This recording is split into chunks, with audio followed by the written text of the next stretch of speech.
جو لوگ اللہ پر ایمان لائیں کہیں کہ ہمارا رب اللہ ہے، پھر اس پر جم جائیں، ان پر فرشتوں کا نزول ہوتا ہے، نہ کوئی غم کرو نہ خوف، خوشیاں مناؤ جنت کی جس کا تم سے وعدہ کیا گیا تھا۔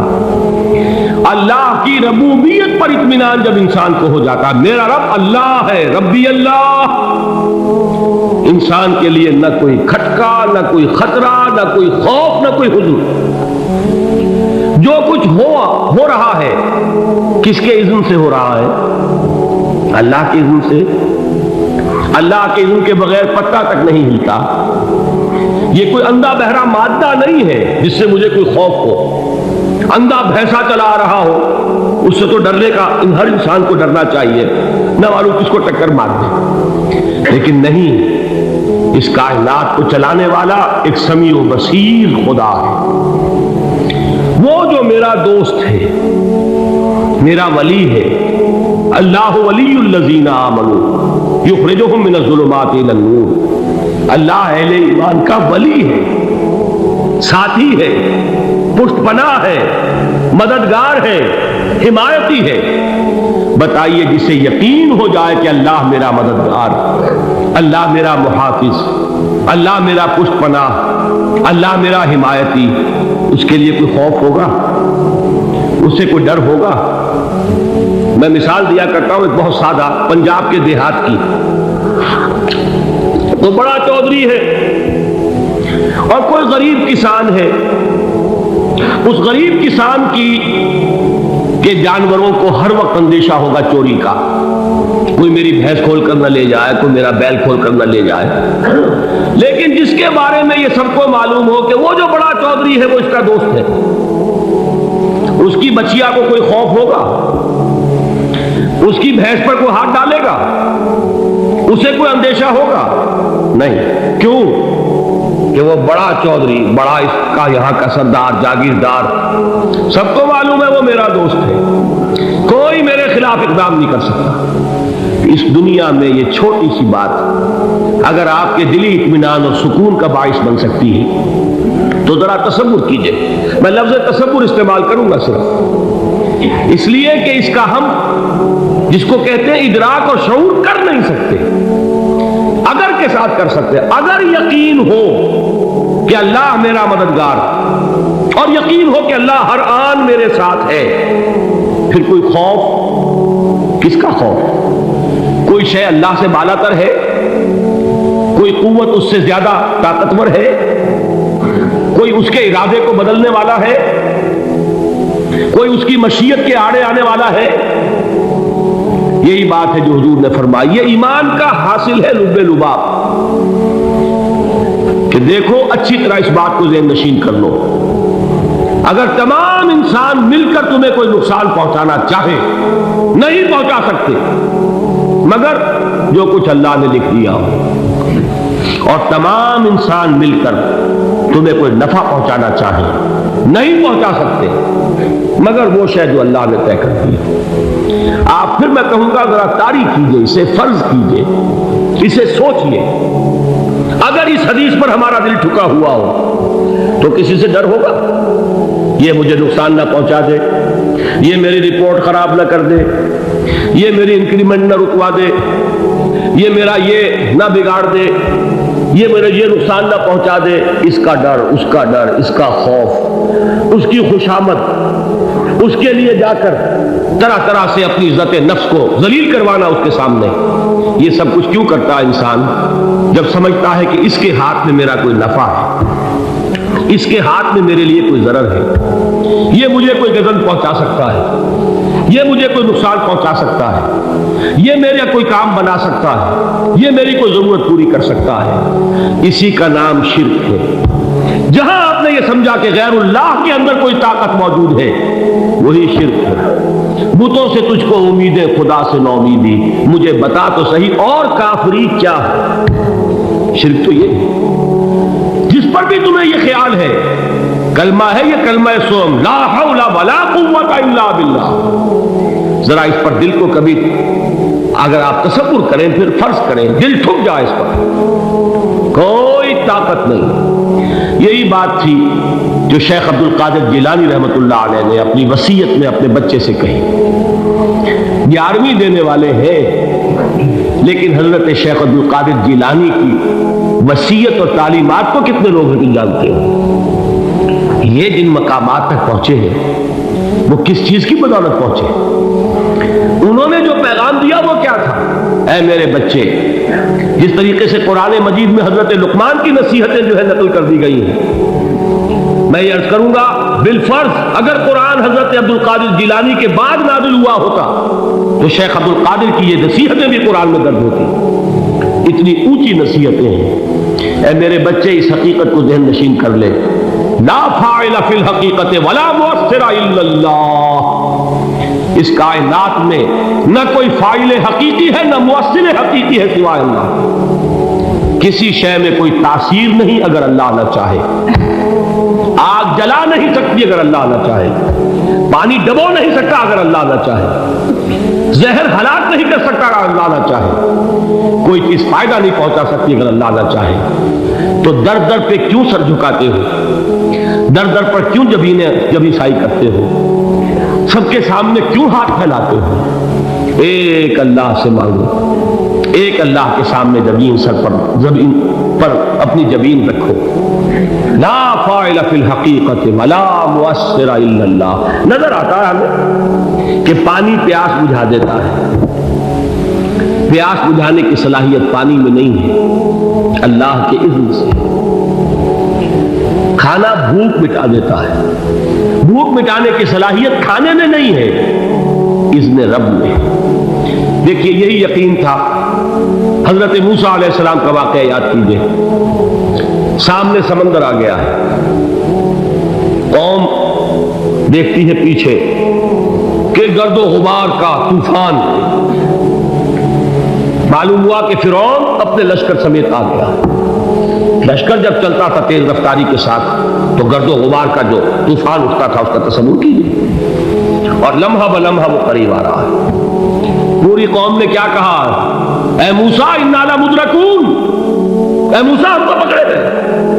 قرآن مجید میں تو یہاں وہ باتیں نہیں لکھی ہیں، لیکن تورات میں یہ درج ہے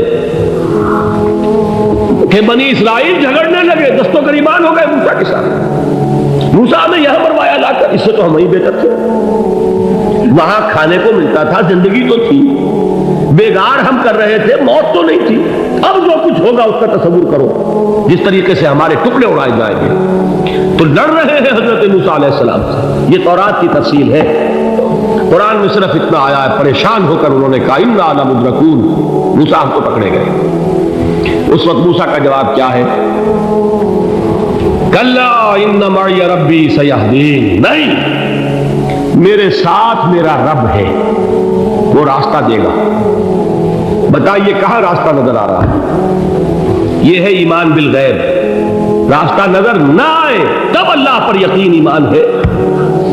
جیب میں پیسے ہوں اور تب دل کو اطمینان ہے تو ایمان کس پر ہوا؟ پیسے پر، اللہ پر نہیں. جب وسائل و ذرائع نہ ہو اور پھر یقین ہو کہ اللہ مسبب الاسباب ہے، وہ اسباب کا پابند نہیں ہے، وہ اسباب کا محتاج نہیں ہے، اسباب اس کے محتاج ہے. اگر یہ یقین ہے تو اللہ پر ایمان ہے. یہ نہیں ہے تو تمہارا ایمان اسباب پر ہے، وسائل پر ہے، ذرائع پر ہے، مادیات پر ہے، اللہ پر نہیں. اس وقت کہاں راستہ تھا؟ کوئی راستہ تھا؟ سمندر ہے اور ادھر سے لشکر آ گیا ہے. کلا ان معی ربی سیہدین. اب دیکھیے ایمان کہہ دینا آسان ہے، ہوا معکم اینما کنتم، جہاں کہیں بھی تم ہوتے ہو اللہ تمہارے ساتھ ہوتا ہے. لیکن اس کا یقین قائم ہو جائے تو زمین و آسمان کا فرق واقع ہو جائے. یہی بات ہوئی حضور کے ساتھ. غار ہے، چھپے ہوئے ہیں محمد رسول اللہ اور آپ کے وہ یار غار ابو بکر صدیق رضی اللہ تعالی عنہ. اقبال نے حضرت ابو بکر کی شان میں چند اشعار کہے صرف، لیکن واقعہ یہ ہے کہ بھاری بھاری نظموں پر اور قصیدوں پر بھاری ہے. طویل ترین نظمیں اور قصیدے ہوں ان پر بھاری ہے. ہمتیں ابو بکر کی ہمت جو ہے کشت ملت را جو اب جیسے بارش سے کھیتی اپجتی ہے، ابو بکر کی ہمت اور عزیمت اس امت کو اسی طرح سینچنے والی ہے۔ ثانیے اسلام و غار و بدر و قبر، وہ دوسرے تھے اسلام میں، دوسرے پہلے کون تھے؟ انا اول المومنین، حضور فرماتے سب سے پہلا ایمان لانے والا میں، دوسرے ابو بکر۔ ویسے ہمارے ہاں یہ چلتا ہے اختلاف، حضرت علی پہلے ہیں کہ حضرت ابو بکر پہلے ہیں، لیکن اس میں بڑی خوبصورت تطبیق قائم کی ہے علماء نے، اور بہت صحیح ہے۔ چار کے بارے میں فیصلہ ہی مت کرو کہ کون پہلے، ان کی ایک عجیب تقسیم کر دی ہے۔ آزاد مردوں میں، بالغ مردوں میں سب سے پہلے ابو بکر، بچوں میں سب سے پہلے علی، خواتین میں سب سے پہلے خدیجہ، اور غلاموں میں سب سے پہلے زید بن حارثہ۔ بڑی پیاری تقسیم ہے، یہ چاروں ہی پہلے ہیں، ہر ایک کے لیے اولیت ہے۔ اور واقعہ یہ ہے کہ اگر زمانی اعتبار سے تعین ہوگا تو پہلے خدیجۃ الکبریٰ آئیں گی رضی اللہ تعالی عنہ۔ کسی اور سے بات کرنے کی نوبت بعد میں آ سکتی ہے، پہلے تو اہلیہ محترمہ سے بات ہوئی، آتے ہی پہلی وحی ہوئی ہے، ابھی تبلیغ کا حکم نہیں تھا۔ کس کو بتایا واقعہ؟ ابھی اپنی نبوت کی تبلیغ کا تو حکم ہی نہیں آیا۔ واقعہ کس کا ہے؟ وہ خدیجہ کا ہے۔ جب کہا ہے کہ خشیت علی نفسی، مجھے اپنی جان کا اندیشہ ہے، تو کیا جواب دیا خدیجہ نے رضی اللہ تعالی عنہا؟ وہ صدیقۃ الکبریٰ ہے۔ صدیقات جو ہے خواتین، ان میں چوٹی پر خدیجۃ الکبریٰ ہے رضی اللہ تعالی عنہا، اور صدیق جو مرد ہیں ان میں صدیق اکبر ہے ابو بکر صدیق رضی اللہ تعالی عنہ، لیکن صدیقات میں چوٹی پر۔ جب حضور نے فرمایا خشیت علی نفسی، کیا فرمایا، کیا عرض کیا، کیسے تسلی دی؟ نہیں نہیں، اللہ آپ کو ضائع نہیں کرے گا، آپ غریبوں کے ہمدرد ہیں، آپ مساکین کے تکالیف رفع کرنے والے ہیں، آپ بیواؤں کی سرپرستی کرتے ہیں، آپ مسافروں کی خدمت کرتے ہیں، اللہ آپ کو ضائع نہیں کرے گا۔ یہ یقین ہے اس خاتون کے اندر۔ خیر وہ ایک علیحدہ بات ہو جائے گی۔ میرے دل پر حضرت خدیجہ رضی اللہ تعالیٰ عنہ کی شخصیت کا بڑا گہرا نقش ہے، جو وہ کوئی اور یہ وقت اور موقع ہوا تو بیان ہوگا۔ بہرحال اقبال نے ایک مصرے میں جو چار اولیتیں جمع کر دی ہیں، ہمت او کشت امت را چو ابر، ثانی اسلام و غار و بدر و قبر۔ اسلام میں حضور کے بعد پہلے کون؟ ابو بکر۔ غار میں حضور کے ساتھ کون؟ ابو بکر۔ بدر کی رات اللہ کا رسول قلب سجود، وہ جھاڑ، وہ گھاس پھوس کی جو جھوپڑی بنائی گئی تھی، اور وہاں تلوار ننگی لے کر پہرا دینے والا کون؟ ابو بکر۔ اور اس حجرہ عائشہ میں محمد کے بعد سب سے پہلے دفن ہونے والا کون؟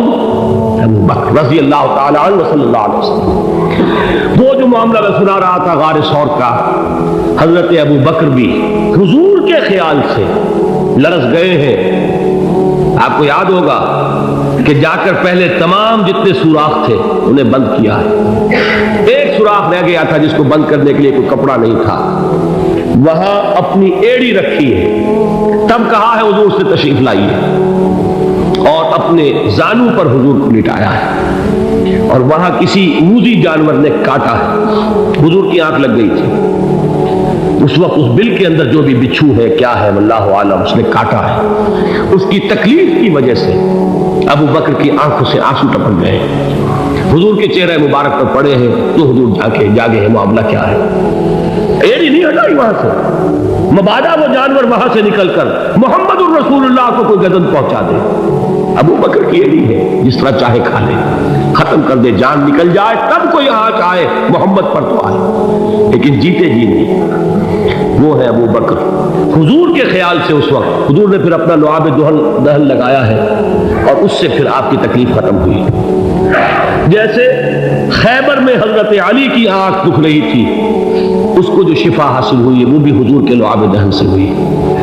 تو بہرحال اس وقت انہوں نے کہا ہے کہ اے نبی یا رسول اللہ، اگر اس وقت ان میں سے کسی نے غیر ارادی طور پر بھی اپنے قدموں کی طرف جھانک لیا تو پکڑے جائیں۔ کیا جواب تھا اللہ کے رسول کا؟ لا تحزن ان اللہ معنا، اللہ ہمارے ساتھ ہے، کیوں گھبراتے ہو ابو بکر؟ یہ ہے ایمان باللہ، میرا مالک اللہ، میرا رازق اللہ، میرا محافظ اللہ، میرا مددگار اللہ، میرا پشت پناہ اللہ، میرا دوست اللہ۔ یہ دوستی ہے اللہ کی جو لب لباب ہے، حاصل ہے ایمان کا، اسی کا نام ولایت ہے۔ اولیاء اللہ کے سروں پر سینگ نہیں ہوتے، جس کے دل میں ایمان راسخ ہو چکا ہو وہی اللہ کا ولی ہے، جسے اللہ پر یقین ہو چکا ہے وہی اللہ کا ولی ہے، جسے یقین ہے اللہ میرے ساتھ ہے، میرا مددگار، میرا پشت پناہ، میرا ساتھی، میرا دوست۔